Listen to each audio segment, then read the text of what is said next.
Hi guys, thanks for joining me once again. The Alisa Sports Show is back. Let us look at what happened this afternoon in the Premier League.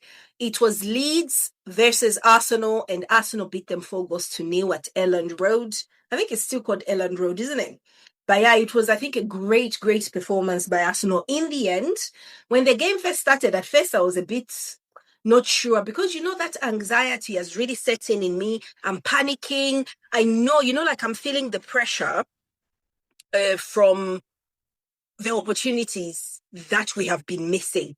So the pressure is really piling on me, and I keep seeing opportunities for the team to sort of like banana peels everywhere. I'm just like, oh, what are we going to do today?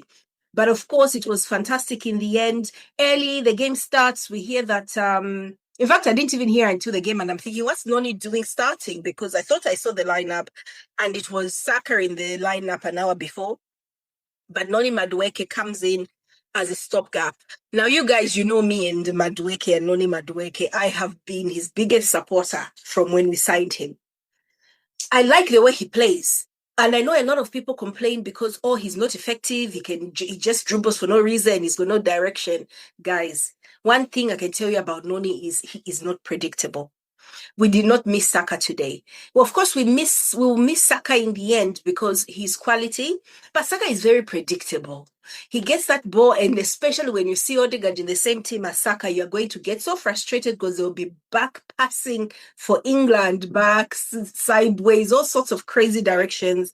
And that's when we start kicking off. But early on, we could just see Noni Madueke get the ball. He was very attacking. Definitely. I don't even know who they gave man of the match to, but I think his threat today was the best. I hope they gave it to him. I should have checked actually. But yeah, he was absolutely sensational, in my opinion. He is the kind of player that I like. Like even giving, okay, so his first goal comes from our first 2 goals were corners somehow. Yeah. So his first goal from a corner, and then it goes back, and then a cross comes in, or somewhere a cross comes in. Anyway, Zubamendi onto Zubamendi's head. And if Zubamendi hadn't been there, it would have gone to Kai Havertz. So literally, it was rising, and he caught it perfectly. And then, unlike when we played Manchester United in the back of the net, to be fair, I thought the Leeds keeper should have done a lot better in that thing. If it was my keeper, I would be fuming, Darlow. And then the second goal, another great corner. It should have really been a goal for Noni Madueke because it was going in. But to be fair, he did punch it. He should have caught it. He punched it into the net. Pure, unadulterated panic from the keeper. And then, of course, we have that beautiful goal from, it was okay goal anyway, from Gyökeres. Martinelli came on and he was absolutely fantastic. Martinelli came on and he was absolutely fantastic because he created that goal. Like on the right-hand side, sometimes it's so predictable. You know what's going to happen the minute you give the ball to Saka. He's going to try to go to go to the touchline or try and dribble somebody and it's going to fail, or he's going to cut back and cross it and it's going to get blocked. Very easy to defend against. So he does it so many times, and then one time it passes, or he tries and scores. It hasn't worked for him this season because defenders have caught on to it, and they're very, very defensive when they play Arsenal. But Martinelli and Noni had that side down on lock, and they were having a great success there. So anyway, Martinelli puts a cross in, and Gyökeres, who's being held down, who's being harassed, honestly, poor guy, he gets so burdened with these defenders. The defender was all over him. Anyway, comes off his shin, back of the net, 3 goals to 0. Then Gabriel Jesus, absolutely sensational turn, and then back of the net to make it 4 goals to 0. I am so happy. The last thing we needed was to drop points against Leeds, and there was no good reason why Arsenal should be drawing or losing to Leeds. The same way as I felt when we went to Nottingham and did that. That is the kind of performance we needed. Now, for me personally, I think what caused Arteta to make some of the changes he made today was that crazy performance against Manchester United and Nottingham Forest. He needs to be thinking a lot more smarter. That just goes without saying when he goes against certain teams. Now, today, Zubamendi, with that good header, he scores it. Did he have a great game, in my opinion? Hell no. It was a goal, and I like that, even if I don't count him as one of the best midfielders I've ever seen at Arsenal. In fact, I feel he's a burden to Rice. Coming in and scoring goals is pretty nice. But those were the things Rice was doing last year. He can't do them anymore because he's doing his bloody job, isn't it? But it doesn't matter. 3 points on the table. We need this to continue somehow. We need Rice. We won't see last season's Rice this year. And look at him. He's even in the interview. I know people are missing it. He had 300 games. And he's like, I feel 47. He's 27. He feels 47. The guy is doing two jobs because he's doing Zubamendi's job as well. But Zubamendi, anyway, Arteta's got a Zubamendi crash. And if it works for him, it works for him. Zubamendi is fantastic in Europe, same as Martinelli, and certain games where they actually try to be more attacking. So maybe what he did today, whereby when we started the game, we had Trossard in, slow, deliberate passing, getting things steady, and then bring on the substitutes at the end. I really need to see Eze play more. But we still got 14 games to go in the Premier League. We've got 4 tournaments, 3 other tournaments, the Champions League, FA Cup, as well as Carabao Cup. All those are tournaments that Eze can basically put his name on and basically make that work. So there's still opportunities. Now, I have heard a lot of rubbish over the last few days. People talking about Arsenal set pieces. Are you insane? Do you really think that Arsenal fans would rather watch that mess we saw against, was it Chelsea versus West Ham? First half goals. No, guys. If you don't want to basically get bored stiff that Arsenal are actually scoring these goals, I suggest you don't score them. On goals, it's not our fault that you're putting balls in the back of your own net. And we do win. We do attack a lot to win those corners. And you are jealous. So many fans are jealous that we know what to do with the corners. When a corner, basically a corner is as good as it's almost like a penalty because we are so effective at corners. And everybody who concedes a corner against Arsenal, they start panicking. They start panicking. They don't take it as a challenge. And yeah, it doesn't work every game, but 9 out of 10, it works. And yeah, that's what it's going to be. So please stop being envious about our ability on the corners. There's so many other teams out there who do things better than Arsenal.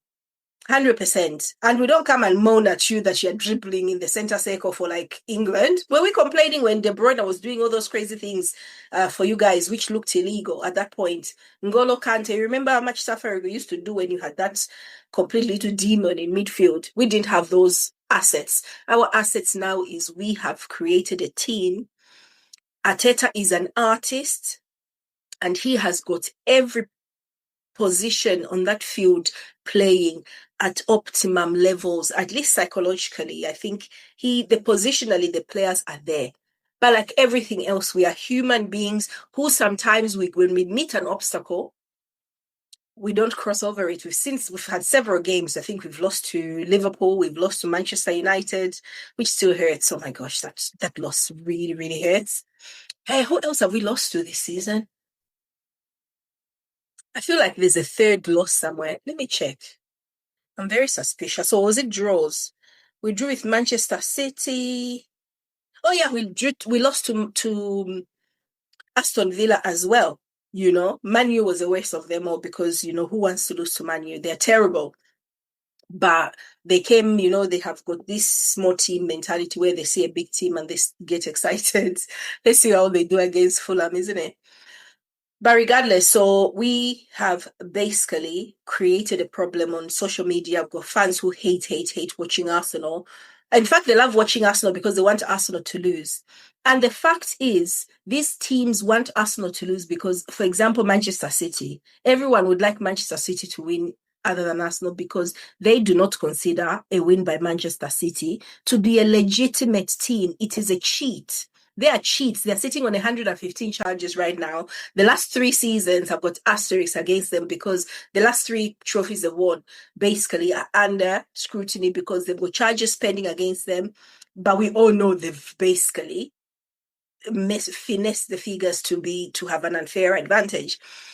And then Liverpool, last season, Liverpool, best team in the country, 100%. I can't lie, to be fair, I think, in the grand scheme of things.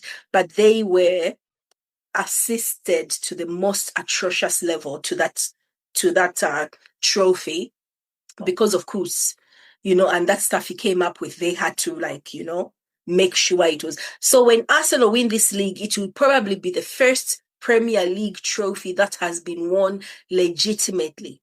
Arsenal went through so much pain over the last 20 years, building a stadium with their own money, borrowing, paying off loans, using academy players, playing with no backup. Remember the last 3 seasons we've had? Saka he's suffering now because he's picking up injuries for fun. He played whole seasons with no backup. And we've got Noni Madueke now. When he comes on, you don't even notice Saka is gone. Those are things we're not able to do previously, but this year all that seems to have been resolved. Even have you seen our back four crisis, our defensive crisis this season? At this point last season or the year before last, we would have had nobody. In fact, the reason we've got Miles Lewis Skelly is basically because we had nobody to play. We got some kid from the academy and we got lucky that he could actually play half decently, At the end of the day, it was pure luck. So basically what they don't want, the Man U fans, the Chelsea fans, even Chelsea, they've also got their own dirty books with the Russian connections. The Liverpool fans, they do not want for the last 10 years, if not longer, the only team that are going to win the Premier League, if we do it, is Arsenal. They're going to win the only legitimate trophy, so they have to make it as dirty as possible. Call us boring. Or who wants to win the league on set pieces? Well, unfortunately for you, set pieces are purely illegal. You don't get a prize if you don't score against set piece. You don't score set piece goals. And if you don't want us to score set piece goals, stop conceding them. That's the way it is. But if you give us a corner, we're going to score it, and we're not going to apologize. We're going to enjoy it. And I love it. I love a win. If we score 3 goals from set pieces and it's 3-0, I'm going to spend the whole week watching highlights. Because last week when we lost Man U, I avoided the internet all week. I couldn't even watch anything. I was curled up like a ball, in a fetus ball, depressed as hell. So this week, I'm going to have a lot more fun. Right. I could talk about Arsenal all night, you guys. So let me go through some of the other results that happened this afternoon and evening in the Premier League. Brighton Everton was 1-1. It looked like it was an interesting game. I haven't had a chance to watch the highlights because my internet's playing up. And then Bournemouth beat Wolves 2-0. Chelsea, this game was wonderful. Chelsea were 2-0 down in the first half. 2-0 down in the first half. Bowen and Somerville, who absolutely cooked that midfield today,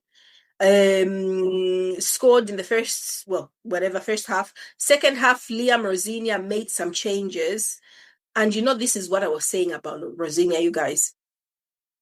Rosinia is giving me Arteta vibes. Maybe even better. I can't lie. Because I remember the first game he took over from was Arsenal. It was Chelsea-Arsenal in the EFL Cup. And the changes he made Chelsea lost in the end, but the changes he made helped Chelsea score 2 goals in that game at the end of the game, something they wouldn't have done under different circumstances. They brought in Garnacho, who was removed today, by the way. But you can read the game. He knows how to dismantle your game plan. And that is something we have to be careful of, because we are playing Chelsea on Tuesday in the EFL Cup, the second leg, and we need to be so clever. So when he makes changes, Arteta should be looking at the changes he's going to bring in to try and basically discombobulate them, because this guy is clever as hell. Anyway, João Pedro scored the one, Cucurella with a header, and then Enzo Fernandez, who's one of my favorite Chelsea players, got the winner right at the end in the 92nd minute. Then there was a big, massive fight. Somebody got sent off, Tobido, and there was Adama Traore tried to kill somebody as well in the nicest possible way. Anyway, he shoved him down, but it became a bit touchy. But you have to feel for West Ham. They started off so well, but you know what? It's not about how you start, it's how you end the game. And it was a disaster in the end because Chelsea spent the second half hammering on that door. And West Ham just did not have any reserves. They did not have any resistance or any answers to that relentless pounding. So Chelsea got the 3 points, but it was a great game to watch. And some very bad defending happening as well. Right. Liverpool, Newcastle United, one of the worst games I've ever seen in my life. Only that because Liverpool won. Very painful when it starts early, and then Anthony Gordon in the 36th minute scores, and I'm like, yay. And then, of course, they do their whole thing. Newcastle only put up a fight against Arsenal, these idiots. But Ekitike, though, was absolutely sensational. Ekitike scored 2. He could have scored more. He had so many chances, left, right, and Mo Salah had so many chances, but he was putting them wide, always basically just short.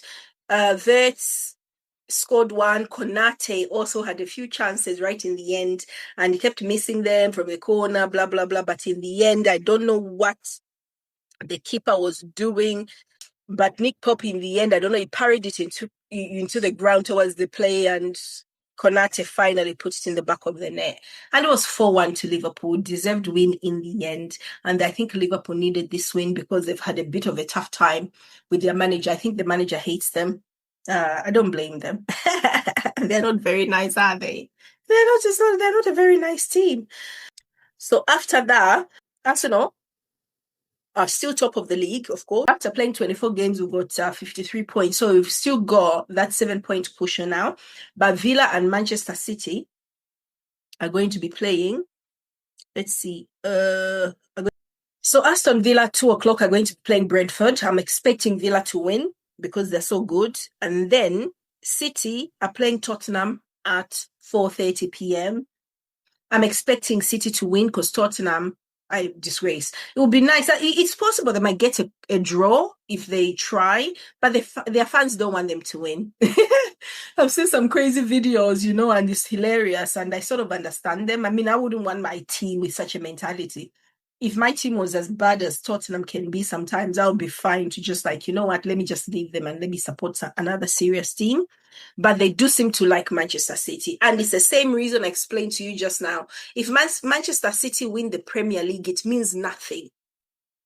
These guys have got 115 charges against them for financial irregularities.